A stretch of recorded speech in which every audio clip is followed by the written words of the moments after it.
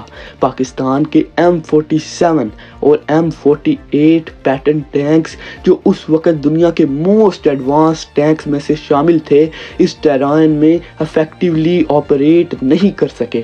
بھارت نے اس اپرچونٹی کا فائدہ اٹھاتے ہوئے اینٹی ٹینک گنز اور انفینٹری کے ذریعے پاکستان کے ٹینکس کو تباہ کرنا شروع کر دیا تھا۔ اس بیٹل میں پاکستان کے 97 کے آس پاس ٹینکس کا لاس ہوا، جو ایک ہسٹورک سیٹ بیک تھا پاکستان کے لیے، جس کے بعد یہ لوکیشن پٹن نگر کے نام سے مشہور ہو گئی۔ انڈین آرمی کی لیڈرشپ اور انوویٹو پلاننگ نے یہ ثابت کیا کہ ڈیفینسو بیٹلز میں ٹرین اور اسٹریٹجی کا صحیح استعمال جنگ کے رخ کو بدل سکتا ہے۔ ایئر وارفیئر 1965 کی جنگ کا ایک ڈیسیزیو ایلیمنٹ بنا، جہاں انڈین ایئر فورس IAF اور پاکستان ایئر فورس PAF نے اپنی اسکل اور ٹیکنالوجی کا میدان میں اظہار کیا۔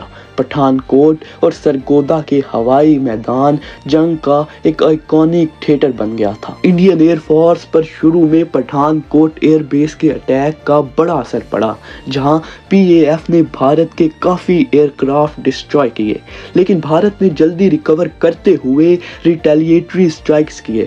ہلوارہ اور آدم پور ایئر بیسز سے انڈین ایئر کرافٹ نے لاہور اور سرگودا کے آس پاس کے ٹارگٹس کو اسٹرائک کرنا شروع کیا۔ سرگودا کے ہوائی میدان پر پاکستان نے اپنے F-86 سیبرے اور F-104 اسٹار فلائٹر ایئر کرافٹ کا استعمال کیا، جو اس وقت ایڈوانس ٹیکنالوجی تھی۔ انڈین پائلٹس نے ہاکر ہنٹر اور جینیٹ ایئر کرافٹ کے ذریعے پاکستانی آفینسوز کا جواب دیا۔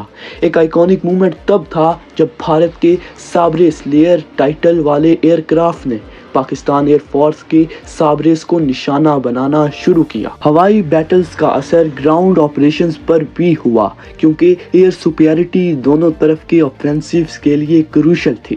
یہ انگیجمنٹس دونوں ایئر فورسز کی بریوری اور اسٹریٹجک پلاننگ کی نشاندہی کرتی ہیں۔ نیول فرنٹ پر آپریشنز لمیٹڈ ضرور تھے، لیکن عربین سی کے میدان میں دونوں طرف اسٹریٹجک موومنٹس ہوئی۔ انڈین نیوی نے کراچی پورٹ کو ٹارگٹ کرتے ہوئے اس کا بلاکیڈ کرنے کی کوشش کی، جبکہ پاکستان کی نیوی نے انڈین شپنگ روٹس کو ڈسرپٹ کرنے کی اسٹریٹجی اڈاپٹ کی۔ میجر نیول بیٹلز نہیں ہوئی، لیکن مانیٹرنگ اور پیٹرولنگ کافی انٹینس رہی۔ یہ ضرور ثابت ہوا کہ اگر نیول اسٹرینتھ زیادہ ہوتی تو یہ وار کے آؤٹ کم پر زیادہ امپیکٹ ڈال سکتی تھی۔ عربین سی کے نیول آپریشنز کا اثر فیوچر وارز کے لیے ایک لیسن کے طور پر دیکھا گیا۔ خواتین و حضرات، اگر آپ کو نہیں معلوم کہ نیول آپریشنز کا کیا مطلب ہوتا ہے، تو نیول آپریشنز کا مطلب ہے جنگ کے دوران سمندری فوجی یعنی نیوی کے ذریعے کی گئی اسٹریٹجک اور ٹیکٹیکل ایکٹیویٹیز۔ یہ آپریشنز کسی بھی ملک کو سمندری علاقوں کی حفاظت کے لیے بہت زیادہ اہمیت رکھتے ہیں۔ دشمن کی شپنگ روٹس کو ڈسرپٹ کرنا اور ضرورت پر پورٹس اور کوسٹل ایریاز پر اٹیک یا ڈیفنس پرووائڈ کرنا ہے۔ 1965 کی جنگ میں عربین سی ایک امپورٹنٹ تھیٹر بنا جہاں دونوں ملکوں کی نیویز نے اپنے لمیٹڈ ریسورسز کے ذریعے آپریشنز کیے۔ انڈین نیوی کا فوکس کراچی پورٹ کو ٹارگٹ کرنا اور پاکستانی شپنگ کو ڈسرپٹ کرنا تھا، جبکہ پاکستان کی نیوی کا مشن تھا بھارت کے شپنگ روٹس کو ڈسرپٹ کرنا اور کوسٹل ایریاز کو ڈیفینڈ کرنا۔ نیول آپریشنز جنگ کا ایک کروشل حصہ ہوتے ہیں، لیکن 1965 کی جنگ میں یہ ریلیٹیولی چھوٹی اسکیل پر ہوئی کیونکہ دونوں ملکوں کی نیویز اس وقت لمیٹڈ کیپیبلٹیز رکھتی تھی۔ دونوں ملکوں کے پاس بہت کم ریسورسز تھے اور وہ کیپیبل نہیں تھے کہ ایک بڑی نیول آپریشنز کی ایک دوسرے پر کر سکے، ایک بڑی جنگ چھیڑ سکے سمندر کے اندر۔ خواتین و حضرات، جنگ کے آخری دنوں میں دونوں طرف کی اسٹریٹجیز میں بہت سارے بدلاؤ آئے۔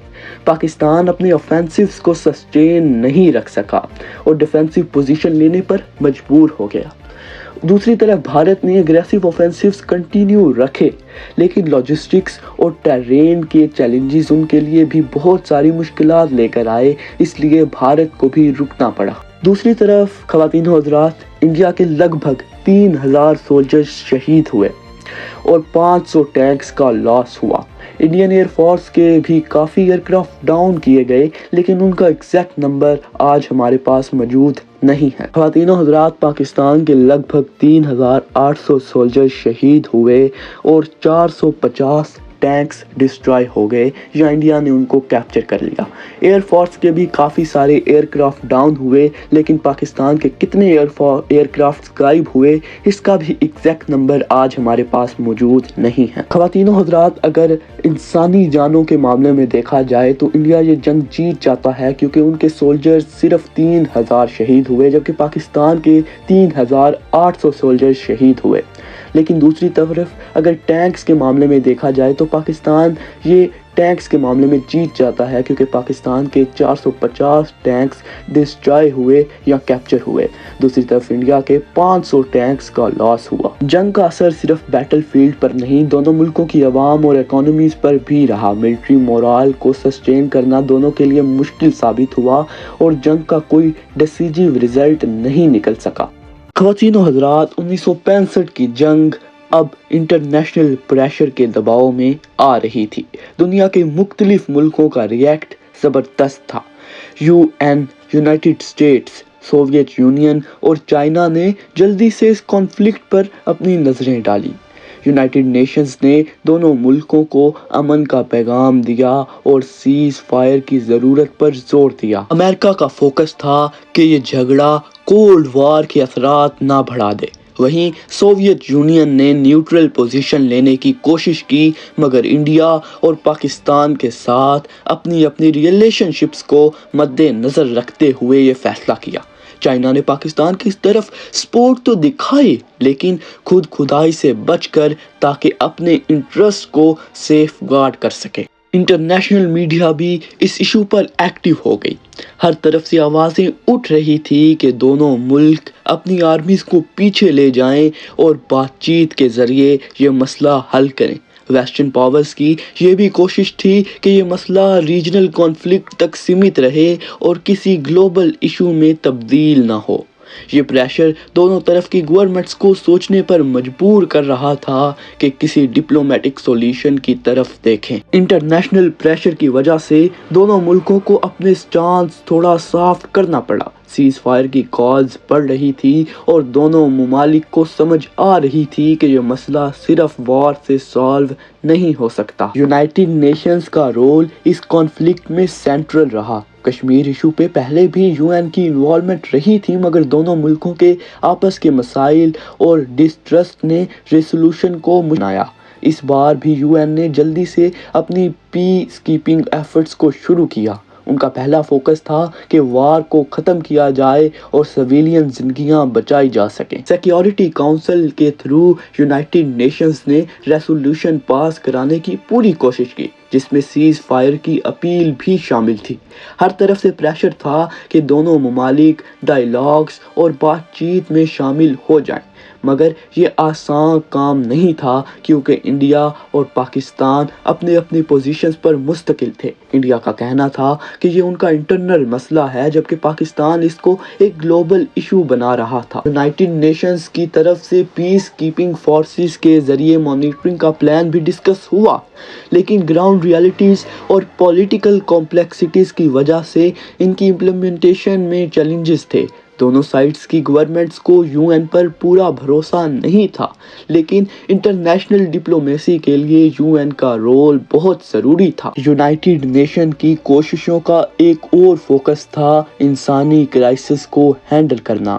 وار کے اثرات سے جو لوگ ڈسپلیسڈ ہوئے ان کے لیے ریلیف ایفرٹس آرگنائز کرنا بھی ایک بڑا کام تھا۔ اس طرح یونائٹڈ نیشنز نے ایک نیوٹرل میڈیٹر کے رول نبھایا، مگر سکسیس ابھی بھی بہت دور تھی۔ خواتین و حضرات، جیسے کہ آپ جانتے ہیں کہ یہ زمانہ کولڈ وار کا تھا اور اس وار کے ڈیسیجن اس کا اثر بہت زیادہ تھا۔ یو ایس اور سوویت یونین آپس میں ایک دوسرے کے اگینسٹ پوزیشنز میں تھے، لیکن اس کانفلکٹ میں دونوں کا اپروچ کیئرفل تھا، کیونکہ دونوں ملکوں کا یہ انٹرسٹ تھا کہ یہ جھگڑا کسی بڑی لڑائی میں نہ بدلے، کیونکہ اگر یہ کسی بڑی لڑائی میں بدلے گا تو ان کا ہی نقصان ہوگا۔ یو ایس نے پاکستان کو سپورٹ کیا، لیکن خود ڈائریکٹلی انوالو ہونے سے بچا، جیسے وہ کورین وار اور ویتنام وار میں انوالو ہوا تھا۔ اس کی وجہ یہ تھی کہ امریکہ کا انٹرسٹ تھا کہ ساؤتھ ایشیا میں سوویت انفلوئنس کم ہو، وہیں سوویت یونین نے انڈیا کے ساتھ اپنی فرینڈلی ٹائز مینٹین کرتے ہوئے ایک نیوٹرل پالیسی اپنائی۔ یہ بیلنس دونوں سپر پاورز کے لیے ضروری تھا تاکہ کولڈ وار کا ایکویلیبریم نہ بگڑے۔ چائنا، جو کولڈ وار کا ایک اور اسٹرانگ پلیئر تھا، پاکستان کے ساتھ کلوز تو ضرور تھا، لیکن اپنے ریجنل انٹرسٹ کے لیے بھی بہت زیادہ کیئرفل تھا۔ اس کا فوکس تھا کہ یہ کانفلکٹ اس کے بارڈرز تک نہ پہنچے اور ان کی اکانومی پر کوئی برا اثر نہ ڈالے۔ انہی ریزنز کی وجہ سے چائنا نے اپنے ریئیکشن لیمیٹڈ رکھے۔ کولڈ وار کی ڈائنامکس کی وجہ سے انڈیا اور پاکستان اپنے انٹرنیشنل سپورٹرز کو لیوریج کرنے کی کوشش ضرور کر رہا تھا، مگر دونوں سپر پاورز یونائٹڈ اسٹیٹس اور سوویت یونین نے یہ انشور کیا کہ ان کی انوالومنٹ کانفلکٹ کو اور زیادہ نہ بڑھائے۔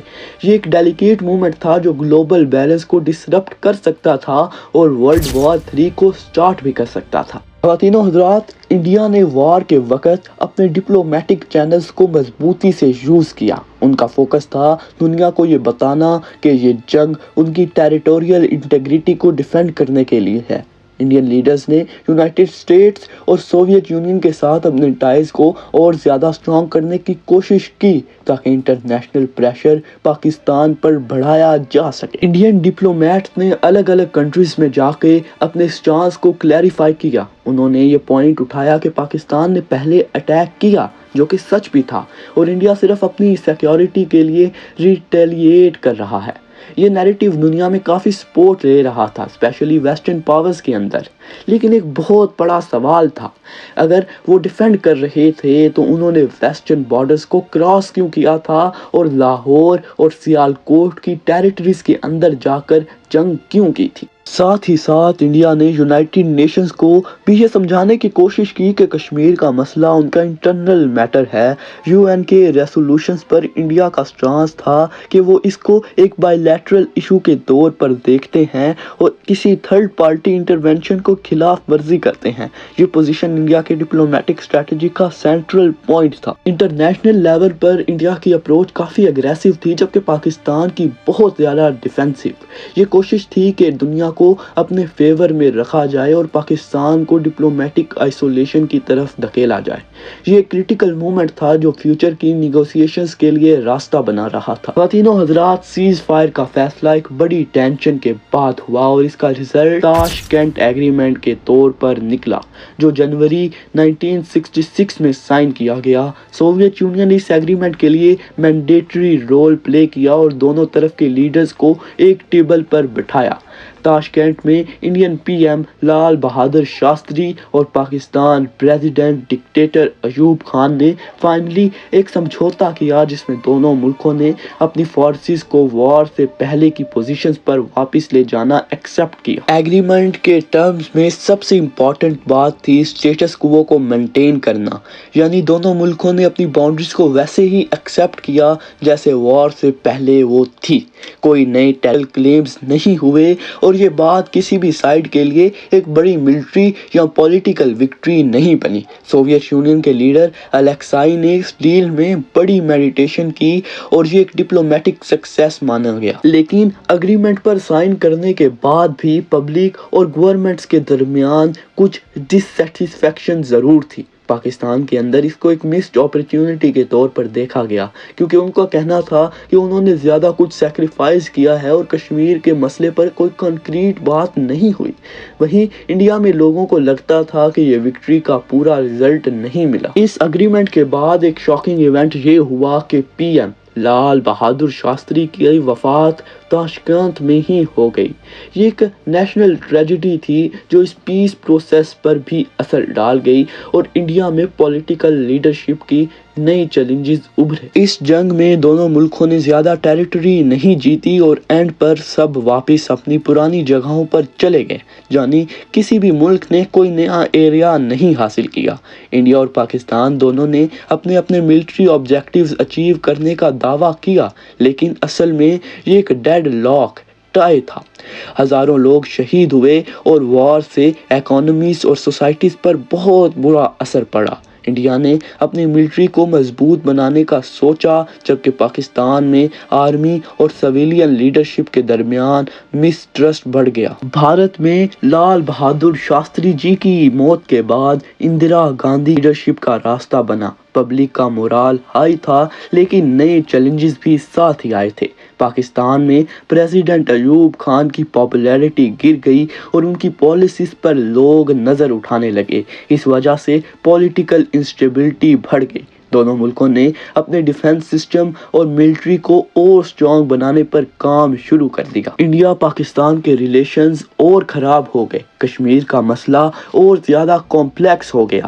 ہاسٹیلٹی، دشمنی بڑھتی گئی جو 1971 کی وار کا سبب بنا۔ دونوں طرف کا میڈیا اور لیڈرشپ زیادہ اگریسو ہو گیا اور پیس ایفرٹس فریگائل ہو گئی، کمزور ہو گئی۔ خواتین و حضرات، آخر میں انڈیا اور پاکستان دونوں اپنے سولجرز کو ٹریبیوٹ دیتے ہیں۔ ڈیفنس ڈے اور شہوریہ دیواس منایا جاتا ہے۔ وار کے ہیروز پر موویز، پوئٹری اور سانگز بنائے گئے۔ یہ وار دونوں ملکوں کی ہاسٹیلٹی کو الائیو رکھتی ہے، جو پیس کے لیے ایک رکاوٹ سی بن گئی ہے۔ 1965 کی وار ہمیشہ ایک ریمائنڈر ہے کہ وار سے صرف ڈسٹرکشن ہوتی ہے اور عام لوگوں کا نقصان ہوتا ہے۔ جنگوں سے کچھ بھی نہیں جیتا جاتا۔ خواتین و حضرات، یہ تھی ہماری 1965 کی وار کمپلیٹ ڈاکومنٹری۔ آپ کو یہ ڈاکومنٹری، یہ ویڈیو کیسی لگی ہمیں کمنٹ باکس پر ضرور بتائیے گا، اور ہم اگلا ٹاپک، اگلی ڈاکومنٹری کس ٹاپک پر بنا سکتے ہیں یہ بھی اوپینین کمنٹ باکس میں ضرور لکھے گا۔ ہم ملیں گے اگلی ویڈیو میں، تب تک کے لیے اللہ حافظ۔